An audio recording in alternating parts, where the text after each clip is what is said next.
നേർവേദി പ്രഭാഷണ പരമ്പരയിലേക്ക് ഏവർക്കും സ്വാഗതം. സുവിശേഷകൻ കുഞ്ഞുമോൻ തോട്ടപ്പള്ളി ഇപ്പോൾ നിങ്ങളുമായി ദൈവവചനം പങ്കുവെക്കുന്നു. ശ്രദ്ധിച്ചാലും.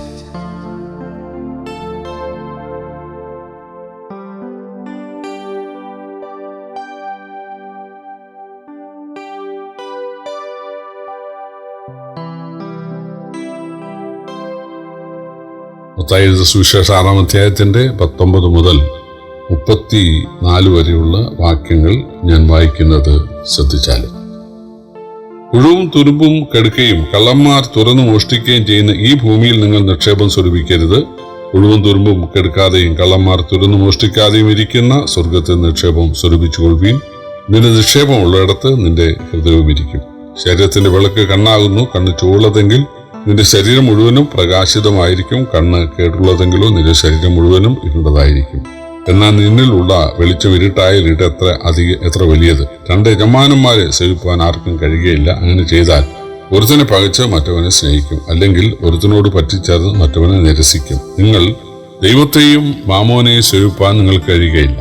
അതുകൊണ്ട് ഞാൻ നിങ്ങളോട് പറയുന്നത്, എന്ത് തിന്നും എന്ത് കുടിക്കുമെന്ന് നിങ്ങളുടെ ജീവനായിക്കൊണ്ടും എന്തുടുക്കുമെന്ന് ശരീരത്തിനായിക്കൊണ്ടും വിചാരപ്പെടരുത്. ആഹാരത്തേക്കാൾ ജീവനും ഉടുപ്പിനേക്കാൾ ശരീരവും വലുതല്ലയോ?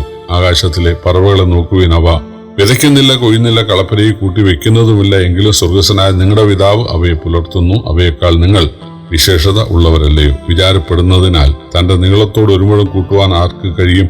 ഉടുപ്പിനെക്കുറിച്ച് വിചാരപ്പെടുന്നതും എന്ത്? വയലിലെ താമരയെ എങ്ങനെ വളരുന്നു എന്ന് നിരൂപിപ്പീൻ. അവ അധ്വാനിക്കുന്നില്ല, നൂൽക്കുന്നില്ല. എന്നാൽ ശലോമോൻ പോലും തന്റെ സർവ്വമഹത്വത്തിന് ഇവയിൽ ഒന്നിനോളം ചമഞ്ഞിരുന്നില്ല എന്ന് ഞാൻ നിങ്ങളോട് പറയുന്നു.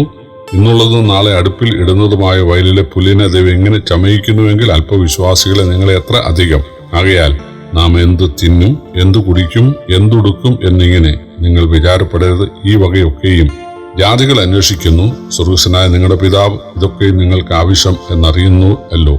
മുമ്പേ അവന്റെ രാജ്യവും നീതി അന്വേഷിപ്പിൻ, അതോടുകൂടെ ഇതൊക്കെയും നിങ്ങൾക്ക് കിട്ടും.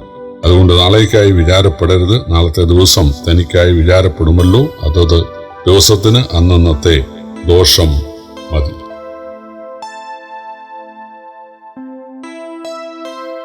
ഭാവി ഉപജീവനത്തെക്കുറിച്ച് ഓർത്ത് ആകുലപ്പെടുകയും ഏതുവിധേനയും ധനം സമ്പാദിക്കുന്നതാണ് ബുദ്ധി എന്ന് ചിന്തിച്ച് പ്രവർത്തിക്കുകയും ചെയ്യുന്നവർക്കുള്ള സന്ദേശമാണിത്. 22-ാം വാക്യത്തിൽ ശരീരത്തിന്റെ വിളക്ക് കണ്ണാണെന്നും അതുകൊണ്ട് ചൊവ്വുള്ള കണ്ണുകൾ നിങ്ങൾക്ക് വേണമെന്ന് യേശു പറയുന്നു. അത് തിമിരത്തിന്റെയോ വെള്ളത്തിന്റെയോ കാര്യമല്ല, ദൂരക്കാഴ്ച ഇല്ലായ്മയുടെയും കാര്യമല്ല. കണ്ണെന്നതുകൊണ്ട് ഉദ്ദേശിക്കുന്നത് കാഴ്ചപ്പാട് അഥവാ ലക്ഷ്യമാണ്. തുടർന്ന് ചിലരുടെ കാഴ്ചപ്പാട് ധനസമ്പാദനമാണെന്ന് യേശു പറയുന്നു. അവര് ദൈവത്തിൽ ആശ്രയിക്കുന്നതിന് പകരം ധനത്തിൽ ആശ്രയിക്കുന്നവരാണ്. ദൈവത്തിന് പകരമുള്ളതെല്ലാം വിഗ്രഹമാണ് അഥവാ അന്യദേവനാണ്. അന്നും ഇന്നും ഓരോ ജനപദത്തിനും ധനത്തിന്, ജ്ഞാനത്തിന്, ആരോഗ്യത്തിന് എല്ലാം പ്രത്യേകം ദേവീദേവന്മാരുണ്ട്. ധനത്തിന്റെ ദേവന് മാമോൻ എന്നാണ് ഇസ്രായേല്യർ പറഞ്ഞു വരുന്നത്. അല്ലെങ്കിൽ മാമോൻ എന്ന ധനദേവനെ കുറിച്ച് അവർക്ക് പരിചയമുണ്ട്. ധനദൈവത്തെ ഉപേക്ഷിച്ചിട്ട് വേണം സത്യദൈവത്തെ സേവിക്കേണ്ടത്. രണ്ടും ഓരോ സമയത്ത് പാലിക്കാവതല്ല. യേശു പറഞ്ഞു, 2 യജമാനന്മാരെ ഒരേ സമയത്ത് സ്നേഹിക്കാൻ സാധിക്കില്ല. ഒരുത്തിനെ പകച്ചിട്ട് മറ്റൊരുത്തിനെ സ്നേഹിക്കണം. ധനം എനിക്കുണ്ടെങ്കിൽ ആ ധനം എന്നെ സഹായിക്കും എന്നാണ് വിചാരിക്കുന്നതെങ്കിൽ അവർക്ക് ദൈവത്തിൽ ആശ്രയിക്കാനും ദൈവത്തെ സ്നേഹിക്കാനും ഒരിക്കലും സാധിക്കുകയില്ല. അതുകൊണ്ട് നമ്മൾ മദ്യപാനമോ അല്ലെങ്കിൽ പുകവലിയോ അങ്ങനെയുള്ള പാപങ്ങൾ അതുപേക്ഷിച്ചാൽ പോരാ. നമ്മൾ ഈ അന്യദേവനാകുന്ന, ഈ വിഗ്രഹാരാധനയാകുന്ന ഈ ദ്രവ്യാഗ്രഹം, ധനത്തിലുള്ള ആശ്രയം, അതിനെയും നമ്മൾ ഉപേക്ഷിക്കേണ്ടത് ആവശ്യമാണ്. നമ്മുടെ സമ്പത്തും നമ്മുടെ നിക്ഷേപവും ദൈവമായിരിക്കണം. 16 സങ്കീർത്തനത്തിലുണ്ട്, എൻ്റെ അവകാശത്തിൻ്റെയും പാനപാത്രത്തിൻ്റെയും പങ്ക് യഹോവയാണ്. ദൈവത്തെ നമ്മളുടെ സമ്പത്തായിട്ട് കരുതാനായിട്ട് നമുക്ക് സാധിക്കണം. അതാണ് ആത്മീയ ജീവിതത്തിൻ്റെ ആദ്യപടി എന്ന് പറയാം. ധനത്തെ വലുതായി കണ്ട് അത് സ്വരൂപിക്കാൻ രാപകൽ അധ്വാനിക്കുന്നവർ ദുഃഖിക്കേണ്ടി വരും. കാരണം അത് പുഴുവും തുരുമ്പും എടുക്കാനും കള്ളന്മാർ അപകരിക്കാനും ഇടയുണ്ട്. അതുകൊണ്ട് ഭാവിയിൽ തിന്നാനും കുടിക്കാനും ഉടുക്കാനും വേണ്ടി വിചാരപ്പെട്ട് ജീവിക്കുന്നവർ ദൈവാശ്രയം ഇല്ലാത്തവരാണ്.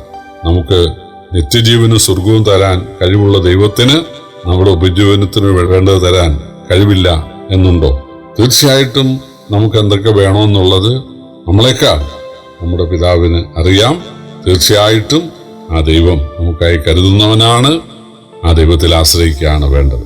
യേശുവിടെ ചോദിക്കുന്നത്, ആകാശത്തിലെ പക്ഷികളെയും വയലിലെ പുൽച്ചെടികളെയും അണിയിച്ച് അലങ്കരിച്ച് പരിപാലിച്ച് അവയെ പുലർത്തുന്നത് ആരാണ്? നിങ്ങളുടെ പിതാവ്. ദൈവത്തിന് മക്കളൊന്നുമല്ല പക്ഷി മൃഗാദികൾ, നമ്മളാണ് മക്കൾ. അപ്പൊ ദൈവം ആർക്ക് പിതാവല്ലാതിരിക്കുന്നുവോ അവയെ പോലും പൊന്നുപോലെ ദൈവം പുലർത്തുന്നെങ്കിൽ മക്കളായി നിങ്ങളെ എത്ര അധികം എന്നാണ് കർത്താവ് ഇവിടെ ചോദിക്കുന്നത്. രക്ഷിക്കപ്പെടാത്തവരായ ജാതികളാണ് ഭാവി എന്താകും എന്ന് ആകുലപ്പെട്ടുകൊണ്ട് എപ്പോഴും അസ്വസ്ഥരായി കഴിയുന്നത്. കർത്താവ് ഇവിടെ പറയുകയാണ്, മുമ്പേ ദൈവത്തിന്റെ രാജ്യവും നീതിയും അന്വേഷിക്കുക, എങ്കിൽ നിങ്ങൾക്ക് വേണ്ടതൊക്കെ എല്ലാം എന്നല്ല, നിങ്ങൾ ചിന്തിക്കുന്നതും ആഗ്രഹിക്കുന്നതും പ്രാർത്ഥിക്കുന്നതും എല്ലാം തരുമെന്നല്ല, നിങ്ങൾക്ക് അത്യാവശ്യം വേണ്ടതൊക്കെ കർത്താവ് തരും. അല്ലെങ്കിൽ അതേ ദിവസത്തേക്ക് വേണ്ടത് നമ്മുടെ കർത്താവ് തരും. രക്ഷാമാർഗം അന്വേഷിച്ച് രക്ഷിക്കപ്പെടാനുള്ള ആഹ്വാനമാണ് യേശു നൽകുന്നത്. അത് ഇഹലോകത്തിനും നിത്യതയ്ക്കും പര്യാപ്തമാണ്. പ്രിയപ്പെട്ടവർ, യേശുവിനെ കൈക്കൊണ്ട് ദൈവമക്കളാകാൻ നമുക്ക് സാധിച്ചാൽ തീർച്ചയായിട്ടും നമ്മുടെ പിതാവ് നമ്മളെ ഏറ്റവും നല്ല നിലയിൽ നടത്തും, പാലിക്കും. ആ ഒരു ഉറപ്പാണ് നമുക്ക് ആവശ്യം. കർത്താവ് നമ്മെ സഹായിക്കട്ടെ. കർത്താവിന്റെ വലിയ നാമം വാഴ്ത്തപ്പെടുമാറാകട്ടെ.